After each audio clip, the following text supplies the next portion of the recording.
Benvenuto o bentornato nel bosco delle streghe, caro pellegrino dell'ignoto. Oggi vi raccontiamo di streghe malvagie e oscure, seguaci di Ecate. Parliamo di Empusa, la cagna nera di Ecate. La Empusa o le Empuse sono figure inquietanti appartenenti alla mitologia greca, associate a Ecate, la divinità ctonia della morte, della magia, della luna nera, guardiana degli incroci, delle strade e degli inferi. La strega Empusa è un essere sovrannaturale, nota per il suo potere di terrorizzare e uccidere i viaggiatori, che avevano la sfortuna di incrociare il suo cammino. Il suo compito è quello di una guardiana degli incroci che elimina, uccidendo, coloro che sbagliano la strada oppure che decidono di cambiare il loro destino. Tuttavia la sua origine è molto antica e la sua storia è a tratti triste e a tratti inquietante. Cagne nere di Ecate. La strega Empusa non è una sola figura, nel senso che esistono le Empuse perché si può divenire una di esse, chiamate le cagne nere di Ecate. Erano note per i loro tratti animaleschi. Sono il simbolo della lussuria e della morte improvvisa. Si diceva che si muovessero su un cocchio trainato da cani latranti e che fossero sterili, incapaci di procreare, accusati di rapire bambini e trasformarli in demoni. Però stendiamo il discorso e soprattutto il significato.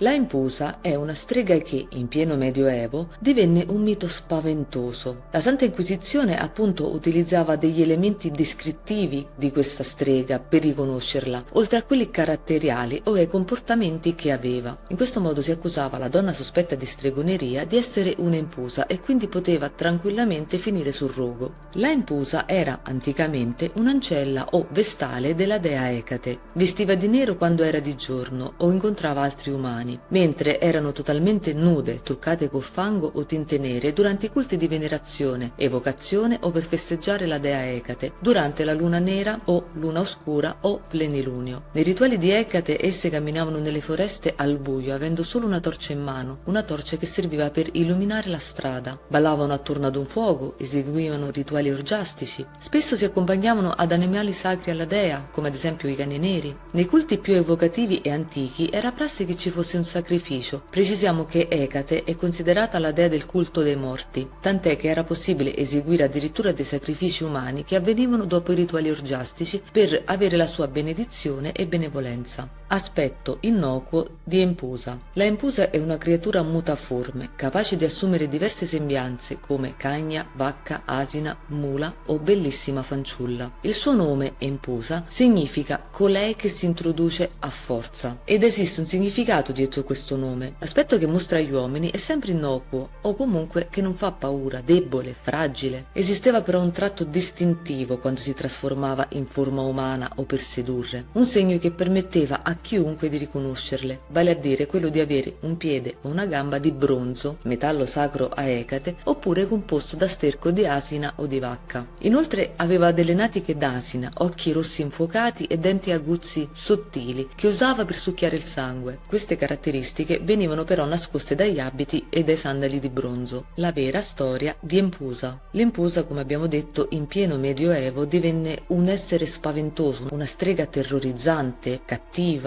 un'assassina. In realtà però c'è un altro aspetto di questo mito, anzi dobbiamo chiederci da dove nasce l'aspetto demoniaco dell'Empusa, perché è diventata poi una strega spaventosa, crudele e assolutamente da evitare. Da dove nasce poi il bisogno di sangue o di vendetta di questa figura? Noi di Il Bosco delle Streghe abbiamo avuto qualche difficoltà a capire la nascita del mito, poiché sono innumerevoli poi le Empuse che hanno attraversato i secoli. Per questo dobbiamo iniziare proprio dal culto di Ecate. Le Empuse erano, come accennato, le vestali di Ecate. Nei culti che interessavano questa divinità c'era anche la prostituzione sacra. Nella cultura del passato il sesso non era visto come lo vediamo oggi, esso era un passaggio naturale della crescita umana, sia per le donne che per gli uomini, ma con delle diversità sostanziali. Esso era utile per la procreazione, quindi per la nascita, ma soprattutto era piacevole e questo piacere ci era stato donato a noi genere umano dalle divinità, in particolare da quelle divinità legate al senso del piacere carnale. Per questo la prostituzione sacra era uno dei culti che ritroviamo in quasi tutti i rituali che interessano queste divinità. Ecate era ed è una delle dee che rappresentavano il sesso più depravato, spinto o comunque piacevole fino all'estremo, la lussuria allo stato puro. Dunque le sue vestali erano erano dedite a tali culti. Esse richiamavano la lussuria e per benevolenza, oltre che per onorare la dea, eseguivano la prostituzione sacra. Le impuse erano rispettate durante il giorno e la loro prostituzione era considerata sacra poiché si eseguiva solo ed esclusivamente nei templi di Ecate. Dunque erano fanciulle bellissime, dedite a una divinità importante per la magia, conoscitrici di magie e di erbe medicinali, donne colte che amavano la danza, la poesia, ma tutto questo ha poi subito un risvolto al negativo. Nell'evoluzione della società greca, in questo caso, ci sono stati cambiamenti culturali dettati sia dalla politica, ma soprattutto dalle guerre. Il compito delle seguaci di Ecate cambiò, ma non per loro volere. Cagne nere di Ecate, perché disprezzate? Le guerre che hanno coinvolto l'Europa sono state innumerevoli, molte di esse erano però piccole, davvero molto piccole. Si trattava di invasioni da una città all'altra oppure di improvvisi assalti da parte di mercenari che depredavano i villaggi più piccoli. Per difendere il popolo contadino, che rappresentava la forza lavoro, il sostentamento, si decise che le impuse fossero donate agli invasori sia come schiave che come peripatetiche per soddisfare gli impulsi sessuali dei nemici. Nelle poche informazioni ritrovate e tradotte ci dicono che divenne un'usanza comune che le impuse fossero cacciate fuori dalle mura della città, sulle strade o agli incroci quando si avvicinavano soldati nemici oppure invasori di vario genere. Insieme a loro si potevano lasciare delle offerte di cibo o di oro. Ciò voleva dire che gli uomini potevano abusare di queste fanciulle in tutti i modi che volevano. Coloro che poi sopravvivevano agli invasori non erano trattate come delle eroine o vittime sacrificali, ma anzi erano lasciate al loro destino. Da un lato le Vestali, non rispettando l'atto sessuale che doveva avvenire solo nei templi di Ecate, venivano meno al loro volto di culto religioso.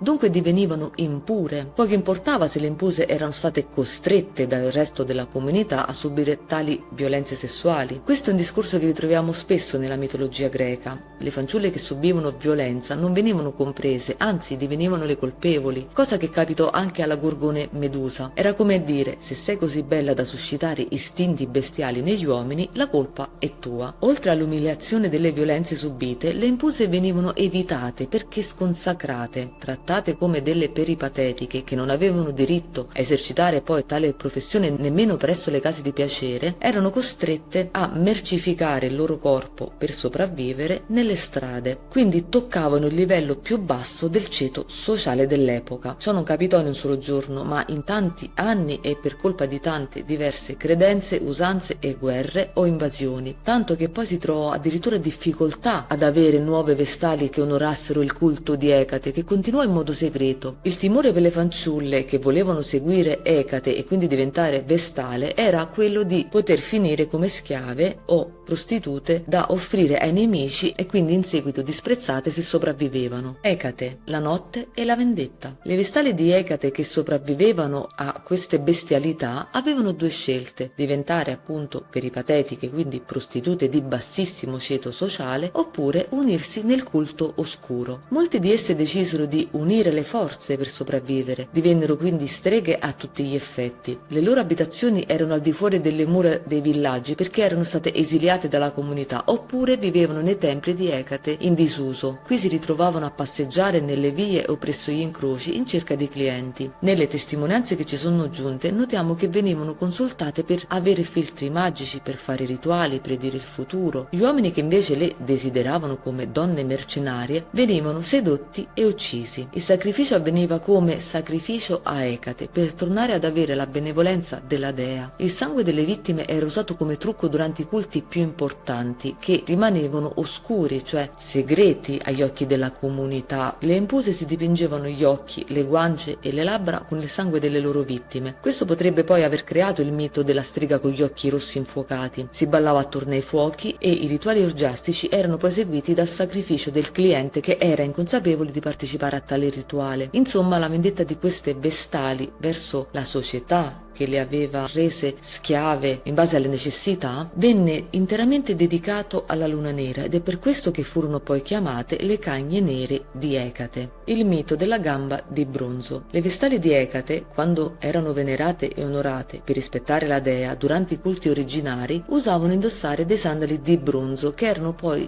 gli stessi sandali indossati dalla dea quando ella tornava tra gli esseri umani. C'è però una storia che mi ha particolarmente intristito. Si narra che un giorno una una delle vestali di Ecate fu regalata come schiava a dei soldati che stavano invadendo la città di Atene. La fanciulla era tra le più belle e giovani e fu per questo che venne risparmiata dai soldati che, dopo averne abusato, decisero di non ucciderla, dato che spesso era questa la fine che facevano, cioè quella di essere uccise. La giovane era una delle fedelissime di Ecate e, nei giorni a venire, rimasta schiava nell'accampamento dei soldati, continua con i suoi rituali. Una notte di luna piena, proprio perché era possibile vedere tra i boschi, tentò di fuggire. Uno dei soldati se ne accorse e la catturò riportandola all'accampamento. Per evitare che la donna fuggisse nuovamente, le venne tagliato un piede. In alcune traduzioni si dice che fosse stata recisa un'intera gamba. Le sue grida squarciarono la notte e arrivarono alle orecchie di altre impuse. La fanciulla sopravvisse, ma non essendo più attraente come prima, fu usata solo come schiava. Le altre impuse attesero le notti senza luna, notti in cui l'accampamento rimaneva con pochi soldati, poiché la maggior parte di loro andava in pattugliamento. Si avvicinarono all'accampamento e iniziarono a sedurre i soldati fino ad ucciderli del tutto. La fanciulla venne trovata e, riconosciuta come una impusa, quindi come una vestale di Ecate, gli fu messo un piede provvisorio, non sappiamo di cosa, in modo da poter camminare e quindi fuggire. Questo accessorio, questo piede artificiale, era tenuto stretto al resto della gamba con un sandalo e lacci di bronzo. Noi pensiamo che da questa storia, che potrebbe essere purtroppo vera, sia poi nata la leggenda che le impuse hanno un piede di bronzo oppure di sterco di asina. Empusa e esoterismo. Nel contesto esoterico, le impuse rappresentano forze oscure e demoniache legate alla magia nera e alla stregoneria. La loro associazione con Ecate, una delle principali divinità della magia e della stregoneria, rafforza la loro immagine come figure di terrore e potere soprannaturale. Ecate stessa è invocata nei rituali di evocazione spiritica o nei culti esoterici e le sue ancelle, le impuse, sono viste come esecutrici della volontà più oscura. Apparivano spesso nel volto contornato dalle fiamme e, quando morivano, divampavano improvvisamente. Dobbiamo dire che il viso contornato da fiamme, secondo noi, potrebbe essere dato dal trucco che era eseguito con il sangue delle loro vittime, mentre la morte e il divampamento improvviso, nella mitologia greca come in quella romana, i corpi venivano bruciati e non seppelliti. Erano temute per la loro abitudine di introdursi di nascosto nelle case degli uomini, sedurli, possederli e succhiare loro il sangue o la vitalità fino ad ucciderli. Nell'antica Grecia, per proteggersi dalle impuse, si ricorreva a vari amuleti e incantesimi. Uno dei metodi più comuni per scacciarle era riempirle di insulti e maledizioni, costringendole quindi a fuggire. In alcuni racconti ci viene suggerito che particolari erbe e simboli sacri potessero essere usati per proteggere i viaggiatori dalle impuse durante i loro viaggi notturni. Le rappresentazioni delle impuse nella ceramica e nell'arte greca sono rare, ma quando appaiono sono spesso raffigurati con i loro tratti distintivi, vale a dire una gamba di bronzo oppure di sterco. La loro immagine è quella di creature inquietanti e sinistre, un riflesso delle paure e delle superstizioni dell'antica Grecia che sono giunte poi fino al Medioevo e che riguardano il soprannaturale e l'ignoto. C'è da dire che però in queste iconografie ci sono varie scene in cui vediamo che le impuse venivano appunto regalate ai nemici oppure donate agli invasori. Le vediamo che camminavano presso gli incroci oppure che cercavano di sedurre eventuali clienti o eventuali